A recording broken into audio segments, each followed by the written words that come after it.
ভারত বন্ধুসুলভ আচরণ খারাপ করছে।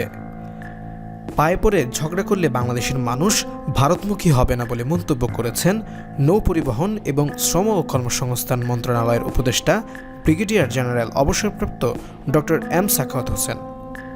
মঙ্গলবার চাঁদপুর আধুনিক লঞ্চ টার্মিনাল কাজের অগ্রগতি পরিদর্শন শেষে সাংবাদিকদের এক প্রশ্নের জবাবে তিনি এই কথা বলেন।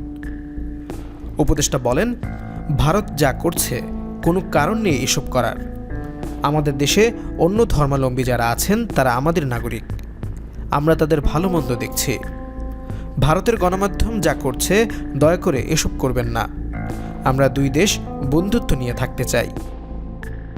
আধুনিক লঞ্চ টার্মিনাল কাজের অগ্রগতি প্রসঙ্গে তিনি বলেন, আগে যা অনিয়ম চুরি হয়েছে সেগুলো এখন আর জাল দিয়েও ধরে আনা যাবে না।